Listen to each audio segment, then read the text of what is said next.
बिहार में जिस तरह से सियासी सरगर्मी चल रही है, दूसरे चरण के चुनाव के पहले उसकी विस्तार से चर्चा करेंगे। आरोप प्रत्यारोप के दौर में एक प्रदर्शनी जो जंगलराज की कहानी बता रही है, उसका उपसंहार किस तरीके से सियासी बिसात पर होता है, इसकी भी बात करेंगे। कुछ खास अतिथि भी जुड़ेंगे, चर्चा करेंगे उनसे। लेकिन उससे पहले, क्योंकि चुनावी दौर से पहले तमाम स्टार प्रचारक उतरकर जमीन पर, सियासी जमीन पर उतरकर प्रचार कर रहे हैं, यानी कुल मिलाकर ये विकास बनाम जंगलराज की कहानी अभी भी दूसरे चरण के पहले भी उमड़ घुमड़ राजनीतिक गलियारों में कर रही है। और यही वजह है कि बिहार में जारी चुनावी घमासान के बीच पटना से एक और अनोखी तस्वीर सामने आई।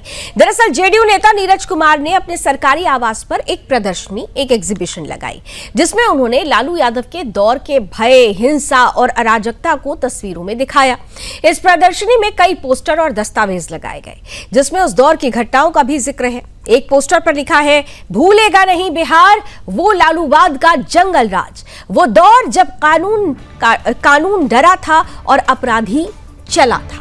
वहीं दूसरे पोस्टर में लिखा गया है कि भूलेगा नहीं बिहार वो जातीय विद्वेष और बंदूक का शासन, वो 118 नरसंहार जब इंसानियत रोई थी और सत्ता मुस्कुराई थी। इन पोस्टर्स के जरिए नीरज कुमार ने उस दौर की हिंसा, अराजकता और अव्यवस्था को दिखाने की कोशिश की है। भूलेगा नहीं बिहार सिर्फ एक पोस्टर नहीं, ये बिहार की आत्मा की पुकार है। वो पुकार जो याद दिलाती है जब इस धरती पर कानून की जगह बंदूक का राज था और जनता भय में थी। आज पटना में जेडीयू प्रवक्ता नीरज कुमार ने लालू राज की तस्वीरें जनता के सामने रख दी। वो तस्वीर जो बताती है कि लालूवाद का मतलब था जंगल राज, जातीय विद्वेष और रक्त रंजित सियासत। पहली बार बिहार में राजनीतिक प्रतिद्वंद्विता इतिहास की तस्वीरों से आकी जा रही है। सिर्फ भाषण नहीं, बल्कि दस्तावेज और अखबारों की सुर्खियों से जनता को दिखाया गया कि लालू युग में क्या हाल था। प्रदर्शनी में नीतीश कुमार का विकास राज भी दिखाया गया। लेकिन यहां पर सवाल यह है कि क्या नीतीश कुमार वाकई बिहार को विकास की राह पर स्थायी रूप से ले आए हैं? और क्या गारंटी है कि आरजेडी बिहार की सत्ता में आने के बाद उसी जंगल राज की पुनरावृत्ति नहीं करेगी? इसी पर चर्चा करेंगे। लेकिन उससे पहले सुनिए जेडीयू नेता नीरज कुमार क्या कुछ कह रहे हैं, जिन्होंने लालू राज के काले दौर के बारे में प्रदर्शनी लगाई और लालू राज के जंगल राज को उजागर किया। के बावजूद तो लालू जी का तो वो खौफनाक मंजर दिखाना ही था। चूंकि आप रितलाल यादव के प्रचार में निकले, ये युवराज हैं, इनका हाल देख लीजिए, हाथ में हथकड़ी है और तेजस्वी यादव प्रचार कर रहे हैं इसका। बेऊर जेल से जाकर के कोडरमा में राजद का प्रत्याशी बनाया। क्या राजनीति ऐसे ही लोगों के लिए है? तो हमने ये दिखाया है कि हम कहते थे तो मिर्ची लगती थी, लेकिन मीडिया गलत नहीं हो सकता, ये चित्र गलत नहीं हो सकता है। बिहार में आतंक राज था, डीजीपी आत्मसमर्पण कर दिए थे। उस समय की तत्कालीन मुख्यमंत्री के मुंह को बंद कर दिया जाता था। राबड़ी देवी जी को कहा जाता था कि नहीं बोलना है, वह कहती थी सारा मिनिस्टर करप्ट है, मैं रिजाइन कर दूंगी। यह हालात था उस लालूवाद का खौफनाक मंजर। तो लालूवाद पर गर्व है या शर्म है? ये तो जेडीयू हमलावर है, प्रदर्शनी बहुत कुछ कह रही है, भूलेगा नहीं बिहार, और इसी पर हम करेंगे चर्चा। हमारे साथ आज के खास अतिथि जुड़ चुके हैं। बीजेपी का पक्ष रखने के लिए भूपेंद्र यादव जी ही जुड़े हुए हैं, शाहान परवेज साहब हैं जो आरजेडी का पक्ष रखेंगे, और साथ ही साथ हिमांशु कुमार सिंह जी हैं जो जेडीयू का पक्ष रखेंगे। सबसे पहले मैं हिमांशु कुमार सिंह जी आपके साथ शुरुआत करना चाहती हूँ, क्योंकि आपकी पार्टी के ही नेता प्रवक्ता है नीरज जी। सवाल यह है कि 20 साल की जब बात आती है और आप लोग बार बार ये कहते हैं कि विकास हुआ है, तो विकास पर अगर इतना भरोसा है तो बार बार अतीत की इस भयावहता को डर के रूप में क्यों प्रेजेंट किया जाता है? क्या फर्स्ट फेज में जिस तरीके से बम्पर वोटिंग हुई, घबराहट हो रही है, और इसीलिए क्या फिर से डर को, जंगल राज को हावी कराने के लिए इस तरीके की अतीत की भयावहता को दिखाने की कोशिश? हिमांशु जी देखिए, जो लोग अभी क्लेम कर रहे हैं कि उन्हें सत्ता मिलनी चाहिए, महागठबंधन के लोग, तो उन्होंने जब उनको सत्ता मिली थी तो उन्होंने क्या काम किया था 1990 से 2005 के बीच? तो ये भी हम लोग को दिखाना कर्तव्य है, जनता के बीच में जाना, इसको भी पहुंचाना है कि जब उन्हें सत्ता मिली थी तो किस तरह से दंगे होते थे, जातीय हिंसा होती थी, कि उस समय महिलाएं सुरक्षित नहीं थी। जो भी डॉक्टर, इंजीनियर, उद्योगपति थे वो सभी वहां से पलायन कर गए, छोड़ छोड़ के भाग गए। तो ये दिखाना कर्तव्य है, क्योंकि विपक्ष में वही लोग फिर से आ गए हैं, वो लोग क्लेम कर रहे हैं कि हमें सत्ता मिलनी चाहिए। तो ये हमारा कर्तव्य है। और हमने रही विकास की बात, तो हमने विकास किया है। हमने, आप पटना कहीं बिहार के किसी भी कोने से आ जाइए, 5.5 घंटा में आप पहुंच जाइएगा। तो रोड हो, चाहे बिजली हो, पानी हो, इंफ्रास्ट्रक्चर, सारी चीजों पे काम हुई है। महिला सशक्तिकरण के लिए हमने काम किया है, महिला का रिप्रेजेंटेशन बढ़ाने के लिए हमने काम किया, पंचायतों में, शहरी निकायों में। तो हमने प्रत्येक सेक्टर में काम किया है। लेकिन यह भी हमारा कर्तव्य है कि जो सामने जो लोग हैं, उन्होंने क्या क्या काम किया जब उन्हें सत्ता मिली, तो यह दिखाना भी हमारा कर्तव्य है। तो आप देखिएगा कि उस समय जो नरसंहार हुए, तो कुल बड़े नरसंहार 118 हुए। आप जातीय नरसंहार की बात कीजिएगा तो 60 से ऊपर जातीय नरसंहार हुई। दंगों में करीब 26,000 से ज्यादा लोग मारे गए थे उस समय। इसके अलावा आप देखिएगा कि कुल हत्याएं देखिएगा तो करीब 20,000 हत्याएं हुई थी 15 सालों में। नहीं हिमांशु जी, अपहरण मैं देखिएगा बार तो बार अपहरण कहती हूँ कि 32,000 बिहार की जो हुए। जनता है ना, वो बहुत पॉलिटिकली शार्प है, वो जी। बहुत कुछ समझती है और जानती है। लेकिन सवाल ये है कि 20 सालों में तो आप लोगों ने बहुत विकास कर लिया, तो विकास हावी हो गया ना उस जंगल राज पर।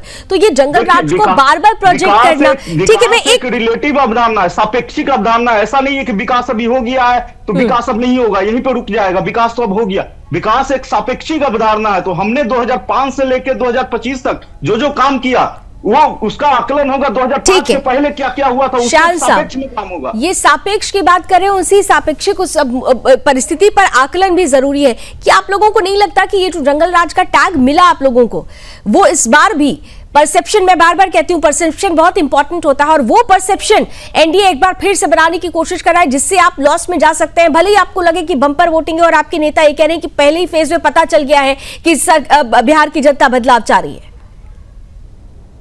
लावनी जी, ये स्पष्ट हो गया है कि एनडीए और भारतीय जनता पार्टी और जनता दल यूनाइटेड के जितने घटक दल के लोग हैं, ये लोग मुद्दे पे चुनाव नहीं लड़ पा रहे हैं और ये मुद्दे से भाग रहे हैं।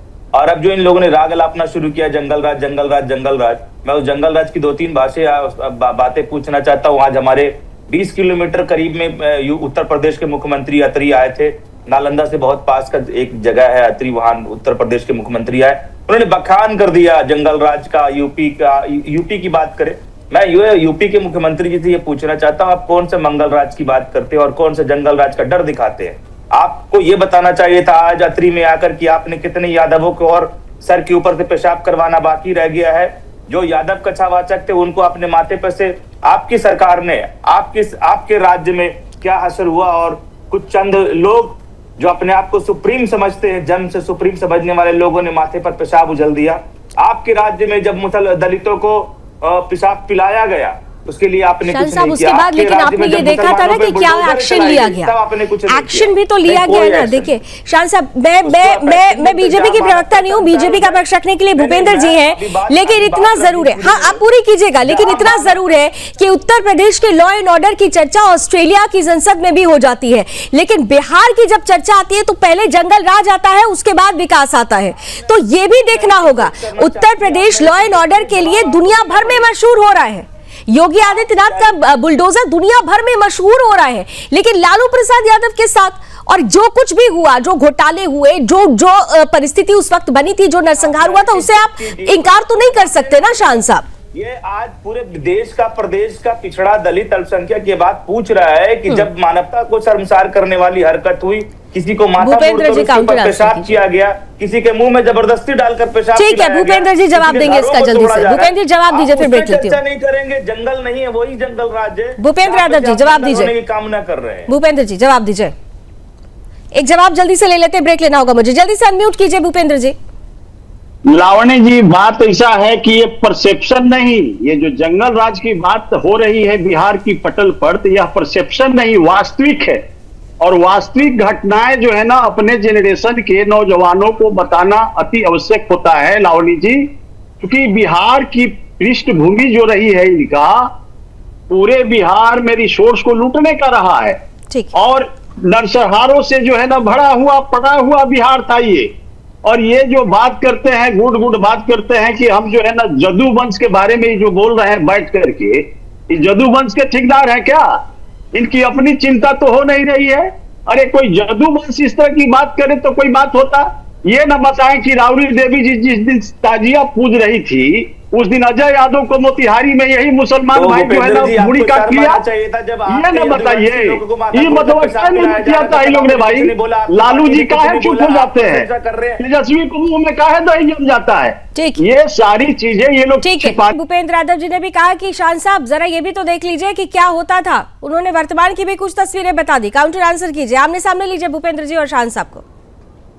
देखिए लावनी जी, क्या होता था उसको तो बात की बात है, क्या हो रहा है मैं वो पूछ रहा हूँ। जो मुख्यमंत्री आज भाषण दे रहे हैं, जाकर बड़ी बड़ी बातें कर रहे हैं कि जंगल राज आ जाएगा और जंगल राज ये था वो था, उन्हीं के शासनकाल की बात कीजिए जहां पे मानवता को शर्मसार करने वाली अनेक घटनाएं आई है। दलितों को घोड़ी पे से उतार कर पीटा गया, बाजा बजाते हुए बारातियों को पीटा गया दलितों को। अब जब कोई यादव कथावाचक बन गया, उसका माथा मुड़ के वहां के लोगों ने उनको पेशाब पिलाने का काम किया। जिस प्रकार से लगातार अल्पसंख्यकों के ऊपर अत्याचार हो रहा है, बिना मुकदमे के जेल में डाला जा रहा है, उनके घरों को बुलडोज किया जा रहा है। आप उस मुख्यमंत्री से यह पूछना चाहिए था कि इसको जंगल राज अगर नहीं बोलेंगे तो आप जंगल राज की परिभाषा किसको और मानते? नहीं तो अगर उस मुख्यमंत्री से जनता को परेशानी होती, जनता को अगर परेशानी होती तो दूसरे टर्म में वही मुख्यमंत्री प्रचंड बहुमत के साथ वापस नहीं आते ना। जनता को भरोसा था ना, अगर इतना अत्याचार हुआ तो जनता ने तो दूसरे टर्म में भी उन्हीं को चुन लिया। तो यहाँ तो तस्वीर क्लियर हो जा रही है। ये आप अगर इस बात से तय कर रहे हैं कि ये जो चुनाव 2025 का हो रहा है लावनी जी, ये हम लोगों ने स्पष्ट कहा कि ये चुनाव भारतीय जनता पार्टी और इलेक्शन कमीशन के गठजोड़ से होता है। और इस बार बिहार की जनता से हम लोगों ने अपील किया अभी तो आप कह रहे हैं कि आप जीतने वाले हैं और उसमें भी अभी भी आपको लग रहा है कि चुनाव आयोग और बीजेपी, मतलब दो बातें एक साथ कैसे चल सकती है? शान साहब आप लोग खुद क्लियर नहीं है। आज भी बोल रहे हैं कि इलेक्शन कमीशन के गठजोड़ के बावजूद भी एनडीए की सरकार बिहार में नहीं। भूपेंद्र यादव जी जल्दी से, फिर हिमांशु जी आ रही आपके पास। स्पष्ट है। और ऐसा है लावणी जी, मैं आपको बता दूं कि ये जो बार बार राजद के प्रवक्ता बोल रहे हैं पैठान है ये, और पैठान जो है ना यादव के माथे पर मुतने की बात जो कर रहे हैं, तो ये भी जरा बता दें कि यही पैठान द्वारा जो है ना जिस दिन राबड़ी देवी ताजिया पूजी थी यही पटना की धरती पर 10 नंबर में, उसी दिन अजय यादव दो भाइयों को जो है ना एक मुसलमान पैठान मुड़ी काट दिया। कहां थे पैठान उस दिन? कहां था तुम्हारा लालू प्रसाद? कहां था तुम्हारा तेजस्वी? कहां था तुम्हारा जो है ना बताइए शान साहब, पुष्टिकरण और ध्रुवीकरण करने वाली बात? आमने सामने ये ना बताओ। जवाब दे देंगे, इनका बीपी हाई हो जाएगा। ऐसा तो है, इनको पहले बोल लेने ऐसा दीजिए, है, इनका बीपी अरे मेरी बात सुनो, हाई हो जाएगा, शूट कर ऐसा जाएगा। है जब कि ये यादव लोग कथावाचक दंगाई के बलवाई माथे पर पार्टी पेशाब है। करके लावनी उसको जी, पेशाब बिहार पिला की दिया सम्मानित जनता गया। जान गई है कि ये दंगाई बलवाई पार्टी को बिहार के पटल पर कभी नहीं लाना है। और यदुवंश भी समझ गया है कि अरे भाई ये तो गौ माता के चारा खाने वाले लोग, और गौ माता के चारा खा गया जो है ना लालू प्रसाद जी, और यदुवंश को कहीं छोड़ने नहीं किया तो मुसलमान भाई को छोड़ेगा। आई पैठान करके जो है ना गुट कर रहा है। अरे पैठान यदुवंश अपने आप में मजबूत होता है, इसका प्रतिकार करना जानता है। लालू प्रसाद के फेरे में मत रहो ना। चुनौती तो आपके अरे लिए मेरे ये भी है। भाई, ये कहा जाता है, रक्षा शान होगा साहब, ये कहा जाता है कि जब आप परिवार को साथ लेकर नहीं चल पाए तो आप राज्य को और राज्यवासियों को और देशवासियों को साथ लेकर कैसे चलेंगे? आपका तो परिवार भी टूट गया। तेज प्रताप यादव अलग है, अलग पार्टी बना चुके हैं, क्या कुछ कह रहे हैं? रामकृपाल यादव पहले ही अलग हो चुके हैं, क्या कुछ कह रहे हैं ये भी देखना होगा। बहरहाल बहुत बहुत धन्यवाद आप सभी हमारे साथ जुड़े। समय मुझे इतनी अनुमति देता है, आप लोगों से मुलाकात होती रहेगी। बिहार का चुनाव है और बिहार के चुनाव में ऐसी दिलचस्प तस्वीरें, दिलचस्प बयान आते रहेंगे, चर्चा भी यूं ही जारी रहेगी। लेकिन फिलहाल इस बुलेटिन में भी बस इतना ही। देश और दुनिया की तमाम खबरों के लिए आप जुड़े रहिए सुदर्शन न्यूज के साथ। जय हिंद।